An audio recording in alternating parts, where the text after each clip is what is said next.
Hello everyone, and welcome to my General Hospital official channel. I hope everyone is having a wonderful day. Before we begin, please hit the subscribe button and give this video a thumbs up.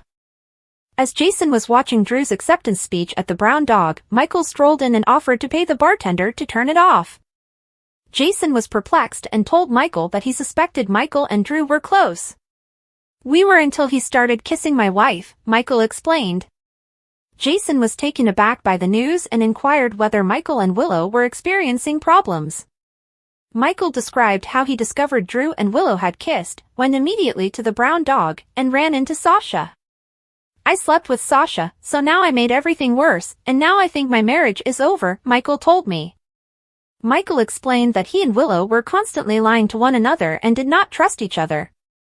He still wished his marriage to succeed, but he didn't believe it was possible. "We both slept with other people," Michael explained. Jason called Michael back up because he thought Drew and Willow had kissed. "That's what they admitted, but I discovered that Willow and Drew are sleeping together. What if Willow is in love with Drew?" Michael asked. Michael never thought Willow could be unfaithful, but he admitted he was a hypocrite because he had slept with Sasha. Jason suggested Michael listen to Willow. "I'm afraid she'd say there's no future for us," Michael sighed. Spinelli arrived after Michael had left to provide an update on Jason's quest for Valentine.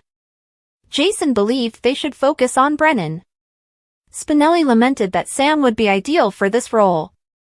Jason then sought counsel from Spinelli, his father. Jason indicated that Danny wants to live with him while remaining with Scout and Rocco. Neither Danny nor Spinelli understood how that would work. Jason wanted to be there for Danny, but he was unsure whether he should live with the other kids. Spinelli knew it would hurt Jason, but Jason didn't care. "I'm not worried about myself. I just need to protect the people I care about," Jason remarked. Nina watched Drew's acceptance speech from backstage before congratulating the convicted criminal New York billionaire on his recent federal election victory. As Drew and Nina embraced, Carly appeared and gave her own congratulations, unaware that Brennan was immediately behind her. Carly was relieved that America will have an honest man in Washington.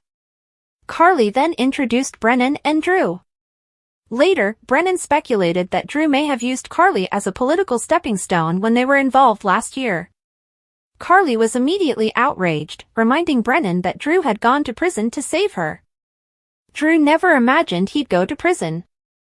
He expected to get a slap on the wrist. "So, maybe it wasn't the enormous heroic sacrifice you thought it was," Brennan admitted candidly. Carly wondered if this meant Drew was using her. Brennan asked Carly the same thing. While Carly and Drew caught up, Nina discovered Willow in the ladies' room. Nina mentioned that Drew would be a wonderful congressman far away in D.C. Maxie later found Nina and inquired if she had told Willow she was sleeping with Drew. Nina didn't believe it was necessary because Willow had informed her that there was nothing going on between her and Drew. Nina also believed that, despite his weaknesses, Drew would be a great congressman. Maxie begged to differ. "Flaws? Drew made out with his nephew's bride and then slept with her mother," Maxie exclaimed incredulously. When Nina made excuses for Drew, claiming that many politicians had indiscretions, Maxie realized she was still sleeping with him. Maxie told Nina that she did not want to watch her become wounded. "Drew cannot hurt me. I don't care enough," Nina stated. Maxie clarified that she wasn't referring to Drew hurting Nina. She was worried that Willow might. Willow and Drew eventually met eyes. Drew credited Willow with his victory. "You are the one who encouraged me to run. You believed in me to be better, to do better," Willow added. Curtis and Portia savored the appetizers and celebrated the fact that Curtis would now be in control at Aurora. Unfortunately, Drew did not think the same way. When Michael arrived at the celebration, Drew invited him to become Aurora's new CEO. Willow interrupted them before Michael could answer. Michael approached Willow and asked to meet her at home. Michael returned to the gatehouse and informed Willow he needed to chat. Meanwhile, Nina and Drew returned to the main home. When they opened the door, they discovered an irate Jason standing there. Lois cornered Ned in the Quartermain living room and inquired why he and everyone else in the house were avoiding her. "Something is going on in this house, and you're not moving until you tell me what it is," said Lois. Ned admitted that something had happened, but refused to reveal what. So Lois turned to Brooklyn and demanded that she spill, as Ned mouthed no at his daughter.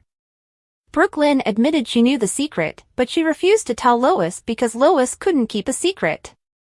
Ned recalls Lois telling Sonny earlier this year that Nina had turned Drew and Carly into the SEC. Gio presented Sasha with a newly arriving package in the Q kitchen. Chase attempted to stop her from opening it, but she did so anyway. Chase was shocked when he discovered the gift contained a guide for first-time fathers. Sasha was ecstatic to learn that Brooklyn and Chase were trying to conceive. As Sasha and Chase caught up, Chase admitted that he couldn't stop thinking about being a father, while Sasha regretted Holly's departure and the loss of Cody. Chase acknowledged Robert's leave of absence. Sasha was already aware because he had skipped town with my mother. Sasha was relieved Robert would be gone for a long since it would give her time to adjust to the thought of his being her father. "It's comforting to know that I am not alone in the world. I never anticipated to have a father. I'm not even sure what that is meant to look like."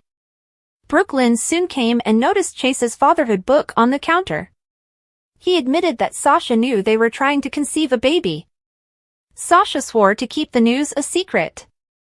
Sonny and Maxie spent some time alone in Maxie's office, discussing Christina's accident. Natalia stated that she had an accident a few years ago while inattentive. Christina's accident prompted Natalia to ponder and conclude that she should have done better for her children. When Natalia saw Christina and Sonny together, she realized she was an overbearing parent. "If I'd gotten a call that Allie was in an accident, I'd rushed in. I would have taken control and concentrated on all of her minor injuries. I would not have observed my daughter's emotional agony." Alexis tried to concentrate on work but couldn't keep her gaze away from a photo of herself and her girls on her desk. Christina soon emerged and inquired if Alexis was okay before revealing her that she had been in a minor accident the night before. She didn't want to burden Alexis with the news while she was mourning Sam. Christina said that Sonny had returned her to his home, which infuriated Alexis because Christina informed her father about the accident rather than her mother. Christina was only telling Alexis the truth now because Sonny had asked her to. Alexis could see Christina needed to talk, but she declined. After Alexis persisted, Christina admitted to thinking about Danny and Scout. She also had a significant question: "Why did I live and Sam die?" Christina asked. Christina felt that no one counted on her in the same manner as they did Sam. At Sonny's penthouse, Sonny and Michael talked about Sam's death and concerned about Dante.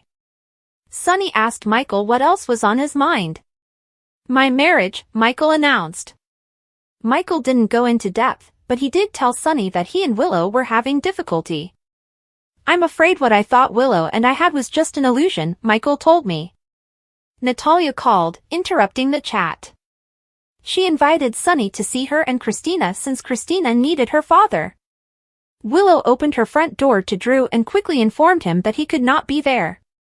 Willow claimed Michael was upstairs, but Drew realized she was lying after seeing Michael leave. Willow explained to Drew that he couldn't just stop by. Drew ignored what Willow said and walked right in. Drew gave Willow back her earring. She was happy Drew had discovered it on the floor of the playroom before anyone else. "I didn't want you to have to make up a lie as to how it got there," Drew said me. He noticed that Willow was not a natural liar because she blushed whenever she spoke a lie. Willow maintained that what occurred in the playroom was a mistake. "I want you to keep your distance from now on," Willow replied tentatively. Drew approached her from behind and whispered, "You're blushing." Willow also knew Drew had lied when he claimed he had only stopped by to return her lone earring. "You, too, have something to tell." "You don't blink," Willow replied. Drew admitted that he went there to make sure she was fine.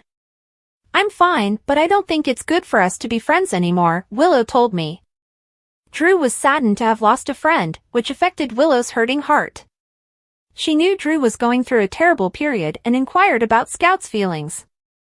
Drew stated that he was determined to be the type of father Scout could rely on. Willow put her hand on Drew's face just as Michael looked out the window.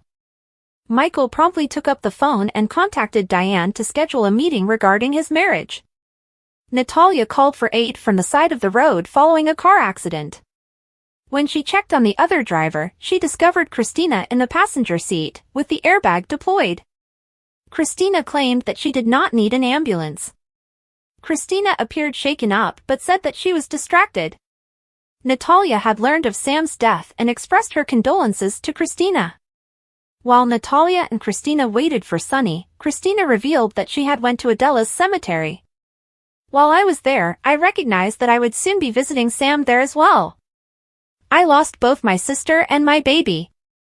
Christina shed tears as she said, "They're both gone." Christina inquired of Natalia how Blaze was doing. Natalia admitted that Blaze was still not answering her mother's phone calls and messages. "I deeply regret the way I treated her. Maybe that's why I admire your close friendship with Alexis." Christina was relieved to see Sonny and fell into her father's embrace. Sonny returned Christina to the penthouse and asked her what had happened. Christina claimed that she became distracted while driving after listening to a song on Sam's playlist. Diane came inside her office and found Alexis there. She promptly embraced her best buddy and expressed her condolences over Sam. Alexis was browsing law books. Diane believed Alexis should bury herself in work as a distraction and a way to save her sanity. Alexis sat down at her desk and began working. Alexis praised Diane for not asking too many questions, and she took the opportunity to speak on her own. "I don't know how I'll go on living without my daughter. I sat there, watching her die, and there was nothing I could do. It was outside of my control." Alexis felt unhappy with herself for not being able to soothe Dante, her daughters, and her grandkids. Diane maintained that Sam's death was not Alexis' responsibility. "You should take care of yourself. If you don't, there won't be anything left of you to help those who rely on you," Diane warned. While Alexis and Diane were poring over legal documents, Alexis noticed Sam's final will and testament on the desk. Jason met Anna in her office. She wanted to know how the warehouse explosion related to the diamond robbery that motivated Sidwell to kidnap Sasha. "How long have you been involved with Holly's plan? Maybe you both devised this plan while we were in Africa. How long have you lied to me?" Anna asked. Anna was upset when Jason refused to provide any information. "There's an international criminal on the loose. I don't need to tell you how dangerous Sidwell is," Anna remarked. Jason still claimed to have no idea where Sidwell was. Anna demanded honesty, but Jason was unprepared to provide it. "I don't ask you to share everything that you and the PCPD are doing," he told me. Jason reassured Anna that they were friends, but there were boundaries that must not be broken. Anna knew Jason's loyalty to Sonny would always come first, but she still asked him for help in finding Valentine. Jason promised to help Anna. After leaving Anna's office, Jason went to see Brennan. He inquired as to where Sidwell was, but Brennan could only inform him that Sidwell no longer posed a threat to anyone in Port Charles. Brennan also provided Jason some guidance. "Don't assist Anna locate Valentine. It will not end well for Commissioner Devane," Brennan said. Felicia spotted Sasha in an exam room, waiting to have her shoulder examined. Sasha informed Felicia that she had been kidnapped and had just survived an explosion. Sasha conveyed the scenario to Sidwell, Holly, and the jewels. Felicia stated that she had known Holly for decades and was aware of the harm she might cause, but she believed that Sasha should give Holly a chance. Felicia also wanted Sasha to start thinking of her and the other Scorpios as family. Felicia defended Holly, assuring Sasha that she was capable of love. "There are things about Holly that you do not know," Felicia stated. She wondered if Holly gave Sasha to her mother because he reminded her of losing Robert. After Felicia left, Sasha called the Metro Court and discovered that Holly had checked out. When the doctor finally saw Sasha, she wanted to run some x-rays to see if she was pregnant. Sasha returned to her romp with Michael and avoided the x-rays. Holly showed up at Brennan's office and told him he owed her money. Brennan mentioned all of the aid he had recently offered Holly. He first got her away from Sidwell in Africa, and now he's helping to save Sasha. Holly kept track of the money she owed a crime gang while working as a freelancer for the WSB. If I don't pay back that money, I will most certainly be killed and the WSB will be responsible. Holly thought the diamonds would be enough to retire on, but now all she needed was the WSB to pay off her debt and save her life. I hope the next time the WSB needs my talents, that I am still alive to help them out, Holly informed us. Brennan offered Holly a one-way flight to Lisbon on a WSB plane. Holly accepted the job, but then went to Anna and requested for assistance. An enraged Mac stormed into Robert's office, demanding to know what trouble Holly had gotten his brother into this time. Sasha was kidnapped. We got her back, Robert replied plainly. Mac realized the warehouse explosion had something to do with Holly. Robert often made excuses for Holly, asking Mac, "Who am I to judge with all the secrets I've kept?" Robert noted that Felicia had shattered Mac's heart several times. Mac admitted that Robert was correct. Jordan inquired at the hospital about Lulu's condition, and Elizabeth reported that she was improving. Jordan saw that Laura's delight was tempered by her grief at Sam dying to save her daughter. Liz said they were all delighted that Dr. Gannon consented to perform the procedure. She mentioned that Isaiah hadn't been in the OR in a long time, but he had proven himself to be a skilled surgeon. Jordan agreed that it appeared so. Lucky went to Sonny in the gym and told him he wanted some advice. Sonny stated that he needed to beat something in order to vent his fury. Lucky went to acquire some gloves so he could spar with Sonny inside the ring. While they argued, Lucky told Sonny that he had no idea what he was doing in Port Charles, that it wasn't his home, and that he was already considering leaving.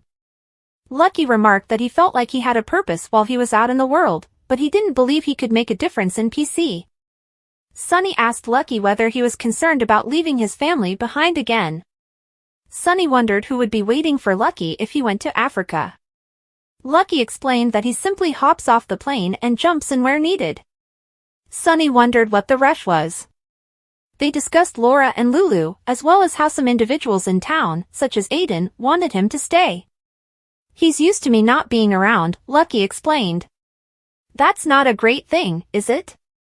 Sonny asked. Lucky wondered what he'd be doing for work in Port Charles. He didn't want to dig ditches or be a cop anymore. Lucky claimed he was looking for a way to fit in, but why should he stay if what he was looking for was not available? Sonny volunteered to assist Lucky get a job. Lucky stated that it would have to be legitimate. Sonny said that he would be doing him a favor, but if he didn't want to be there, he shouldn't stay because others wanted him to. Lucky felt it made him sound selfish. Sonny indicated that it was time to move on. Lucky stated that it felt wrong regardless of what he thought he should do. Sonny advised Lucky to be his own man, just like his father. He promised to support Lucky no matter what he did. "You should be open about why you're going. You must be honest with both your son and your mother. But especially with yourself," Sonny stated. Lucky mentioned that he needed to see someone. Sonny said he hoped he would stick around.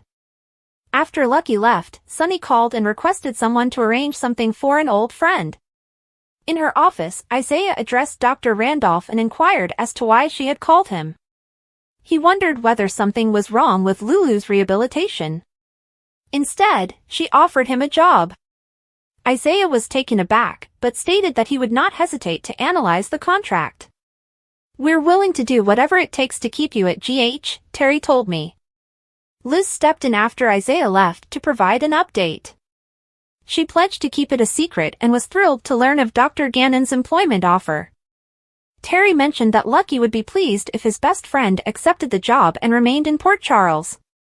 Dr. Gannon might end up sticking around, but Lucky's already looking for his next adventure, Liz told me.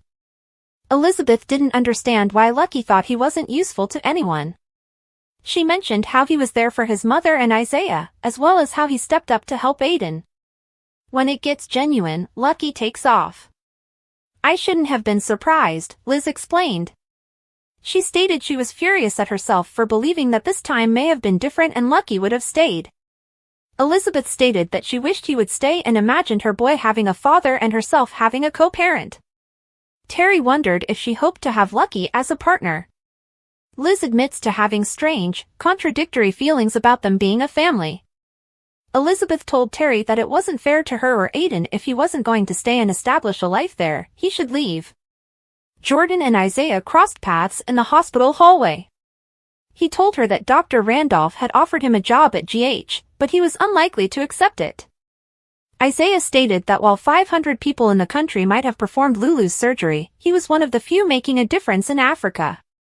You want to be wherever you can do the most good and save the most lives, Jordan told the crowd.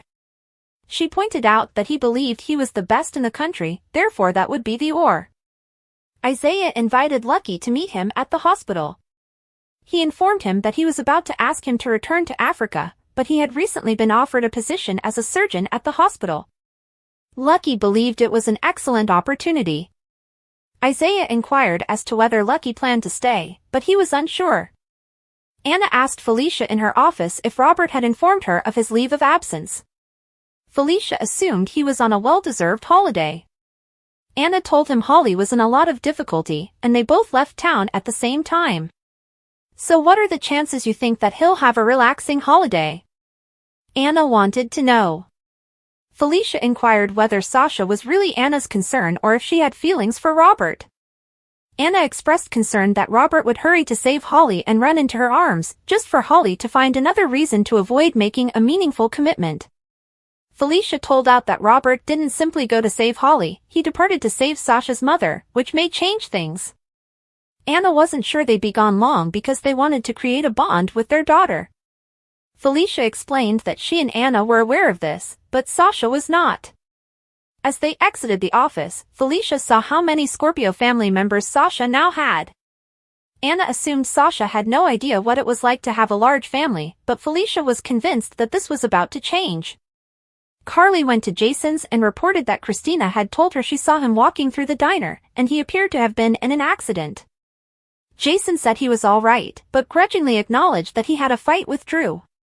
He refused to tell Carly why, claiming that Drew had received all he deserved. Jason told Carly that he would wait for Drew when he got home and then hit him. You got into a fight with Drew at the Quartermaines with Danny and Scout right upstairs? Carly asked. She warned Jason that if the kids had witnessed that, he would have ruined their lives. Jason stated that it had to happen even if it was the night before Sam's burial. Carly was concerned that Drew would involve the police, but Jason was confident it would not happen. Carly raged that Jason might be jailed and prosecuted for anything he's ever done. It's a risk I had to take, Jason explained. And you won't tell me why? Carly asked. Jason claimed he wouldn't, so Carly left to clean up his mess. Drew invited Rick to come over and see his wounded face.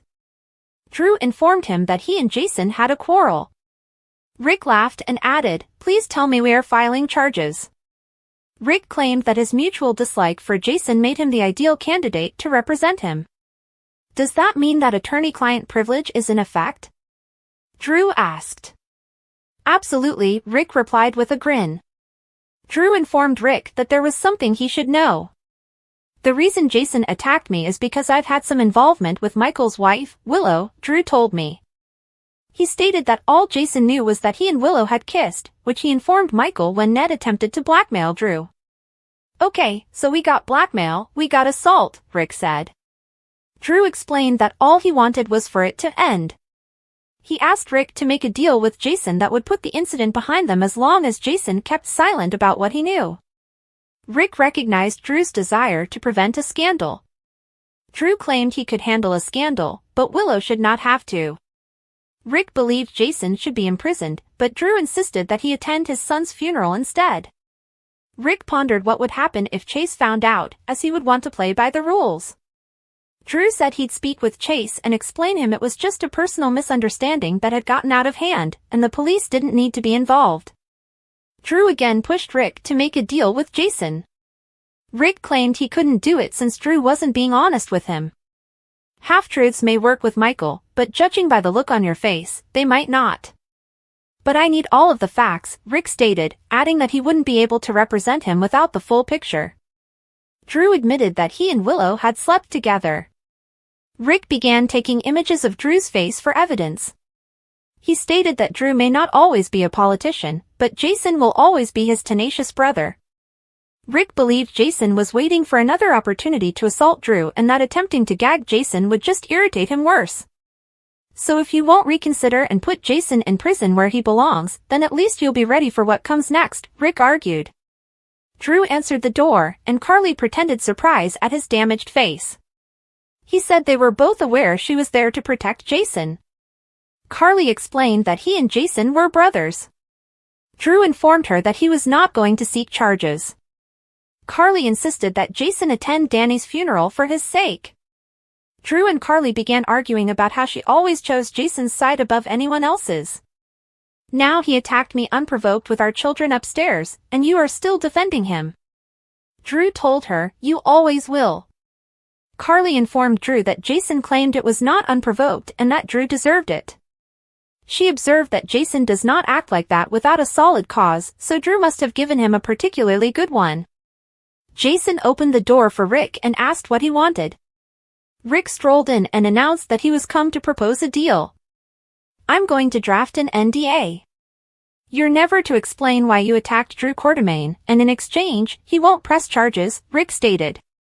If Drew wanted to press charges, he would already be in jail, Rick said, noting that the statute of limitations was 5 years. "I'll wait," Jason replied. Rick told Jason to accept the proposal, but he declined. Rick mentioned that Drew was really concerned about Danny's well-being. Jason warned him not to discuss his son. Rick told Jason that if it were up to him, he would put him away. Jason told Rick that he could scare him as much as he wanted, but he would not sign anything. "Tell your client that I will not discuss what happened tonight or anything else." Jason assured Rick, "If anyone else finds out, it will not be from me." Rick stated that he did not trust him but would deliver the message. "Nice doing business with you," Rick remarked. He sneered at Jason and stated that he wanted to hit him. "Take a shot." "I dare you," Rick teased. Jason touched Rick with his pinky finger, and he flinched. "Nice doing business with you," Jason replied. Rick started out the door, but halted. "My apologies to Sam," he added before walking away. Robert and Holly's happy ending on General Hospital came at the expense of Sasha and Cody. Moreover, let's talk about the fight. This week on General Hospital, Holly and Robert flew off into the sunset, while Drew and Willow's affair went horribly wrong. Lucky continued to whine like a baby, and we're still not sure what caused Sam's death. Happy ever after? Last week, I hypothesized that Holly and Robert may reconcile and eventually start a family with Sasha, or that the Brit would flee to shield her real love and daughter from the danger she'd bring to them. It turns out that both guesses were somewhat accurate. Holly intended to flee to protect Robert and Sasha from the syndicate, to which she owed money, but Robert opted to accompany her. Many viewers enjoyed their Casablanca conclusion, but Robert also stated that this was a round-trip ticket and they would return for Sasha's sake at some point. While I'm glad Robert and Holly had a happy ending, it came at the expense of Cody and Sasha's love story, which many people enjoyed. There had to be another way to give Robert and Holly their ending without utterly appending Sasha and Cody's romance.